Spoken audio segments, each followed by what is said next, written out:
Hello and welcome to another episode of Diving Deeper here at Longfleet Baptist Church. I'm Ken, the minister here, and I'm joined again by Andrew. And today we're going to be looking at the story of the Gerasene Demoniac, the healing of the Gerasene Demoniac, as recorded in Luke chapter 8. And if you do want to listen to the sermon that's associated with this podcast, you can log on to our website and you can find this quite easily. This story takes place quite early in Jesus' ministry. It follows on directly from what we looked at last week. The disciples and Jesus have sailed across the Sea of Galilee to an area called the Decapolis, which means the 10 cities. And these 10 cities were founded by the Greeks some hundreds of years prior to this story. And now they're part of the Roman Empire, but they do have quite a significant amount of self-autonomy. So we're in a Gentile area, it's not a Jewish area, and Jesus and the disciples arrive, and suddenly this demon-possessed man comes flying towards them, shouting and screaming, ranting and raving, and he's healed by Jesus. So, first question we're going to look at. Some scholars assert that the man was suffering from a severe mental health disorder, which the people of the time perceived as demonic possession. And what's your view on this? So what I mean is that some people would say this man wasn't demon possessed at all, that he just had severe mental health issues, and it was just the way that the people of the time, Luke writing the gospel, that's the way they understood it as demon possession, but it wasn't really. So what do we think about that?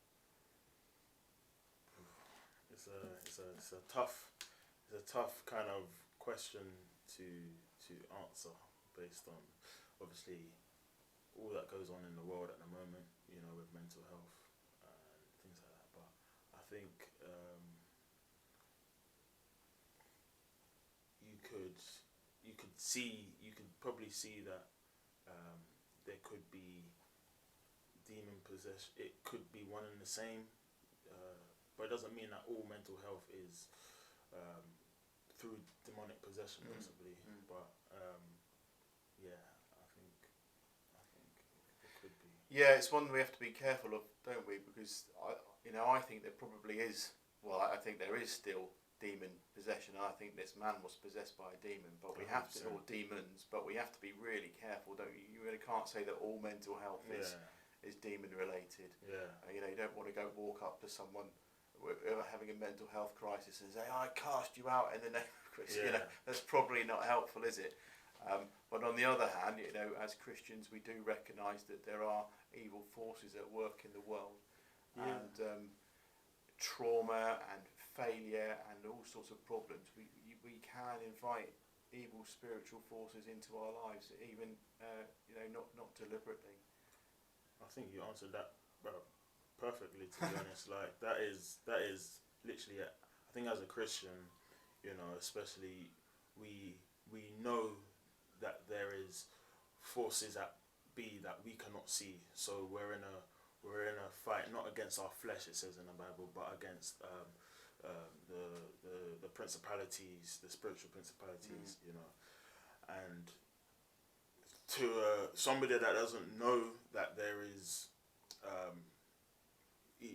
demonic spirits, evil spirits that are not for your good, it will kind of sound like that. No, I'm not demon possessed, so I don't have a demon. But for us, it's a real reality that we know that there are that the difference between good and evil, and the principalities that we can't see, the things that we're fighting with each and every day in our lives.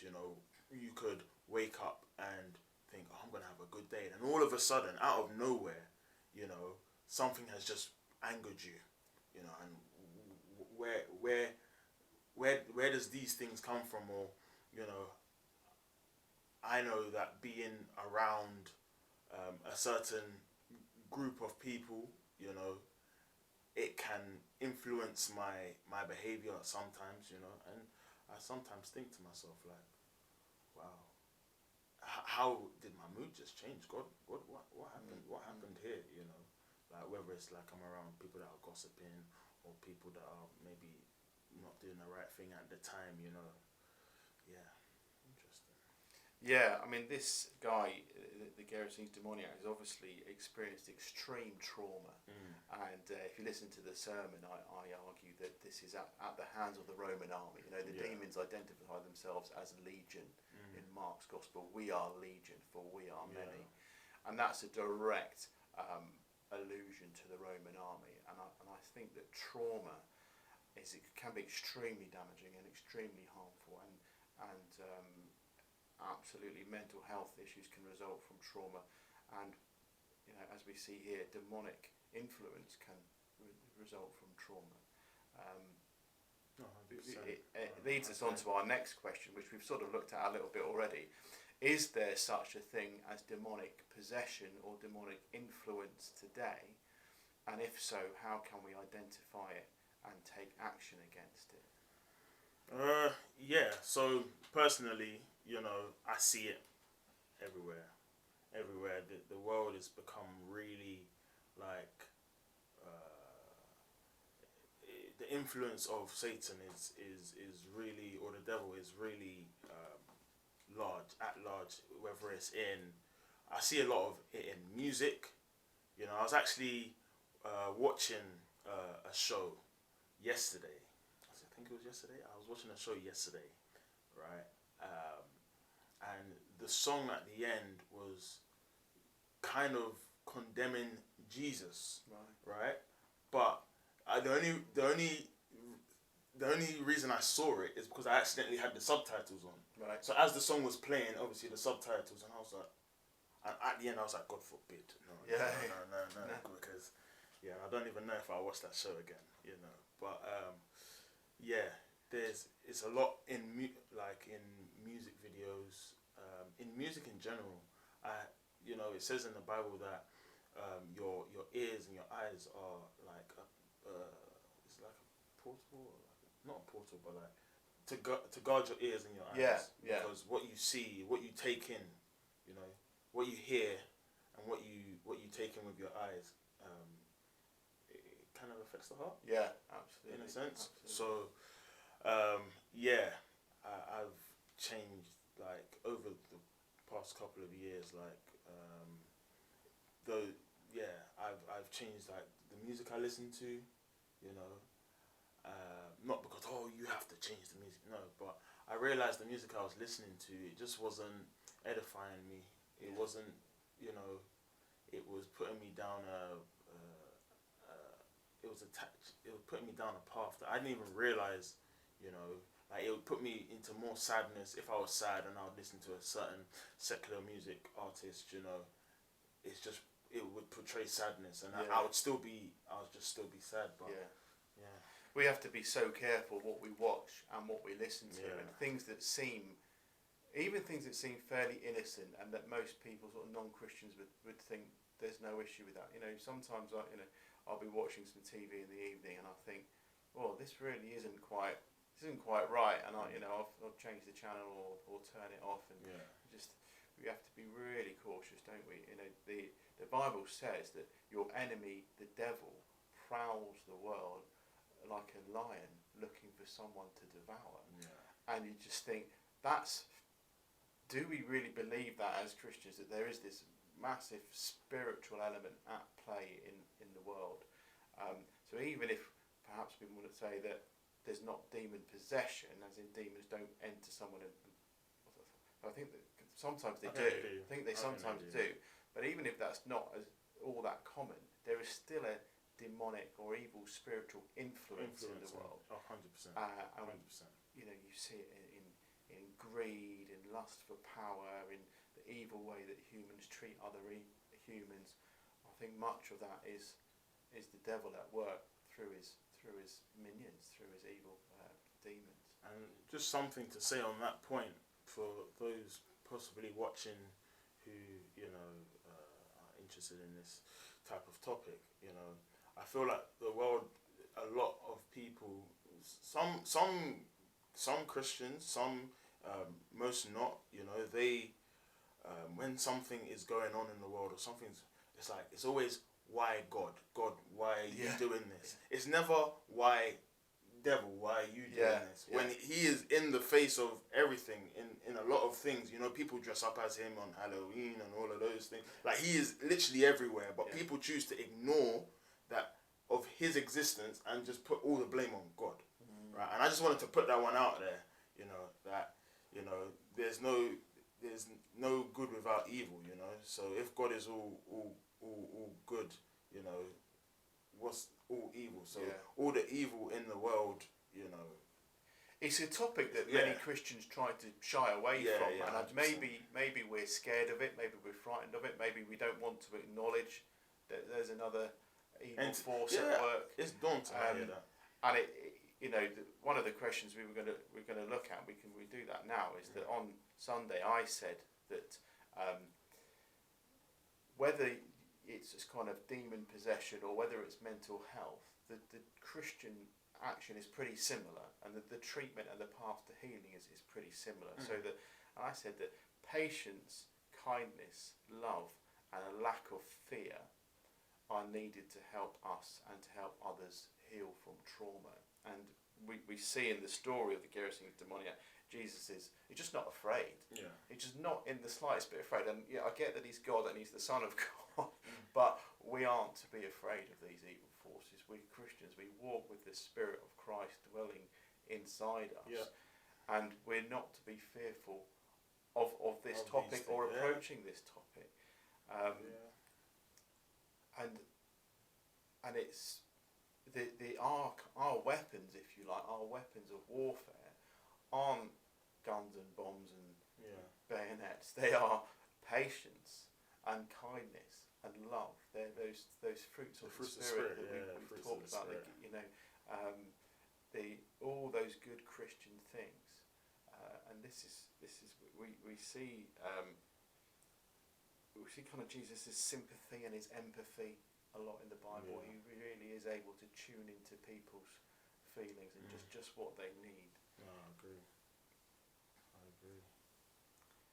Yeah, no. I think just based on, you know, patience, kindness, love, lack of fear, as you said, these are all fruits of the Spirit, and it's hard. It is hard, you know. But we to know God's will for us is to know God's word, and to know God's word is to know His will, right? And we believe the words spoken in the Bible. We believe the actions made by Jesus. You know, we believe in what He says, what He did. You know, so if Jesus says we are to have no fear, you know, and we are to be courageous, and we are to be bold, you know, and we are to love how He loved, you know, and we are to serve how He served, then, you know, it's for us to kind of stand on that word and hold that word in our hearts, knowing that no matter what is going on, no matter the circumstances, this is what Jesus said we can do, and this power, the Spirit that He gave to us, you know, by believing in Him, it's all in that. You know, we have the power to walk in this. You know, we have the power to combat somebody's maybe demon possession, or somebody's problems with our patience, with our kindness, with our love. And a lot of people might not be able to.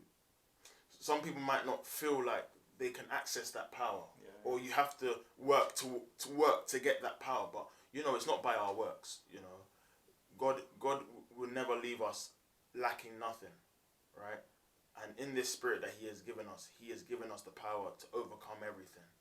You know, the Spirit of Christ in us. Christ overcame, right? And we believe in Him, so through that we can overcome, you know. Yeah. But yeah, that's it. And I think, just as we said, it takes a bit of courage to acknowledge there is a kind of demonic, evil presence in the world. 100%. It also takes courage to face our trauma and to face other people's trauma. Yeah. So many people live with trauma and failure That's and true. never really front up to it, never really face up to it. And yet Jesus, he's, this highly traumatized man comes running up to Jesus, and Jesus just deals with it. He just looks it square in the face. The trauma is named, the cause of the trauma is named, and Jesus deals with it. He commands those demons out of that man. And we need to face up to those. We've all experienced trauma of one degree or another. Maybe some are very serious, and the loss of a loved one or severe injury. Maybe some aren't quite as serious as that. But we all have faced trauma to some extent or the other, and we all need to face up to that. We need that courage to face up to it, and it's not something that we can do alone.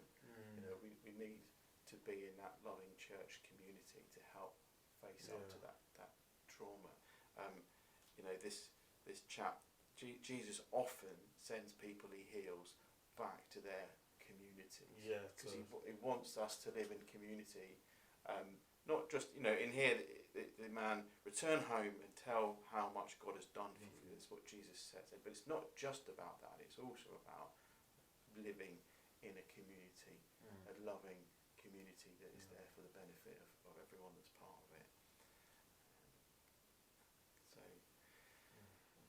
I was going to say something. Yeah.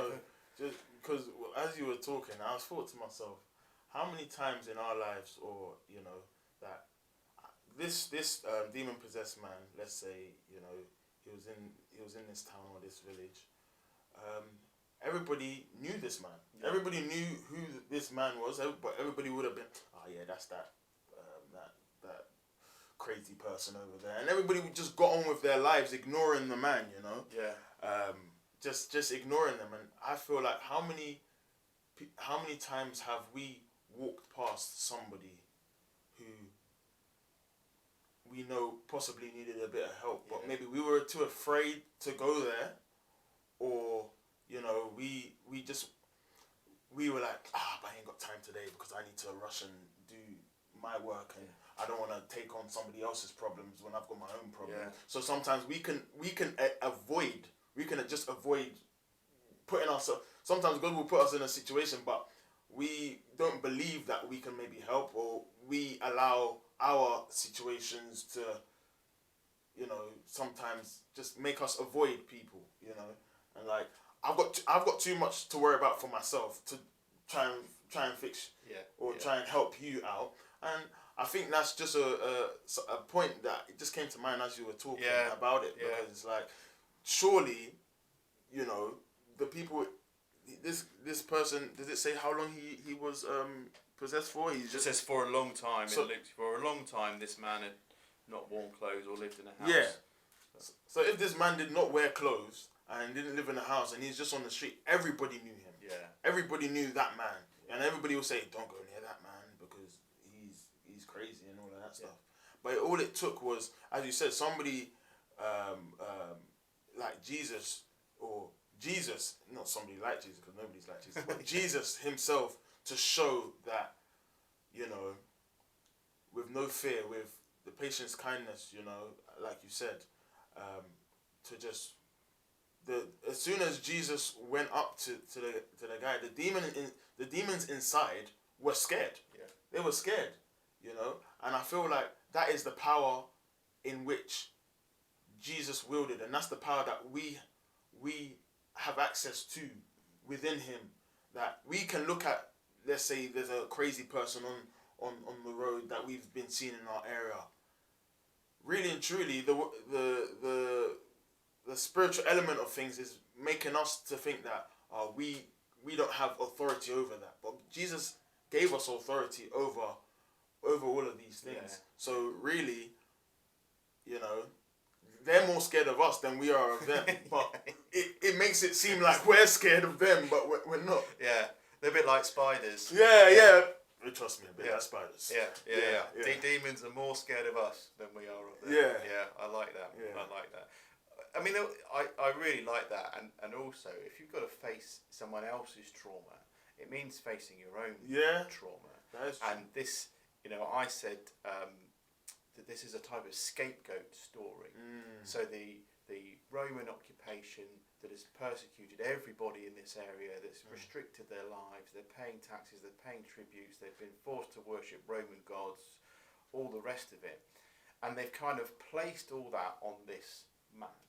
He's the one that suffered the most as a result of the Roman occupation. Okay. And the community have put all their trauma, all their blame on him.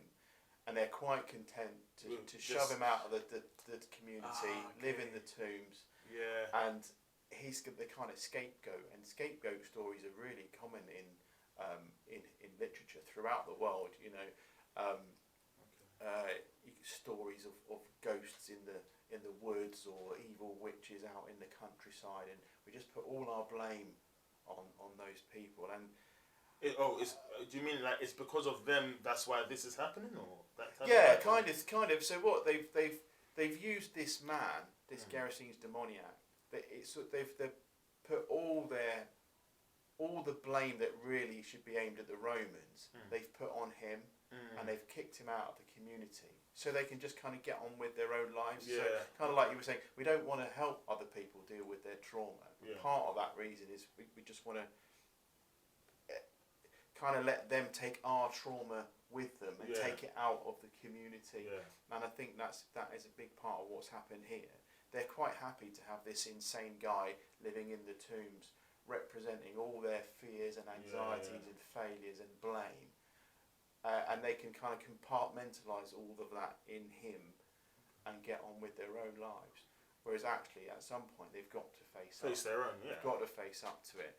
And, you know, one of the questions is, do we use other people and groups of people as scapegoats for our fears and anxieties and to blame for society's woes? Do we do that today? Do we identify, especially groups of people, and say, they're to blame for everything that's going wrong. They're to blame for the fact that I can't afford a house, or I can't feed the children, or whatever it is. And we see in our media and our politicians always trying to blame groups of people. Is that true? Is that something we do? Do you know what? So yesterday, actually, when we were in Bible study, I didn't quite get the question, but how everything has kind of led into it, I kind of get it, and I think we do for sure. Sometimes it takes, people don't want to look at themselves, you know, as okay. So let's say, for example, a situation might have occurred, but they don't want to look at, okay, what can I learn from this? How can I do something better? You know, God, what are you trying to show me in this moment?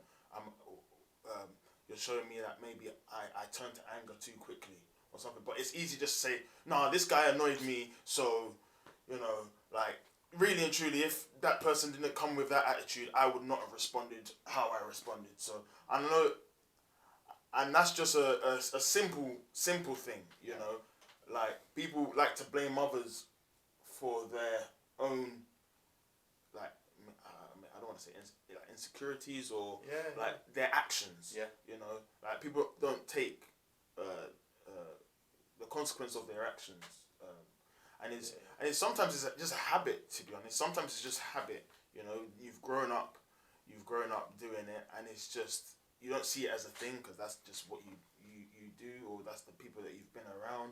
And sometimes in life you can just kind of get drawn into that, you know, and for it to not even in your head be of some sort of problem, you always just reflect the blame, you know. Yeah. But I think one thing that God does in your heart, you know, when you accept Him into your life, like, He shows you the fruits of your heart, you know, and the old nature that you have obviously crucified on the cross by accepting Christ into your life, you know. And nowadays, like, I'll be in situations and it's like, God, what are you showing me? Like, oh, at this moment I'm angry, but, you know, okay, what can I do? You know, like, I bring it, the things that God shows me, I take it back to Him and, like, okay, Lord, help me to overcome this, because you have given me the power to overcome this. But people don't do that. Or, I don't say people, a lot of people don't sometimes think like that, or, and it's always, I got angry because of this person. So let me remove myself from this place and go to another place. And then, that's where that's like the grass is greener. So people will change their situation, not changing themselves, but find similar problems in different places. You see it a lot with what they call church hopping. Yeah.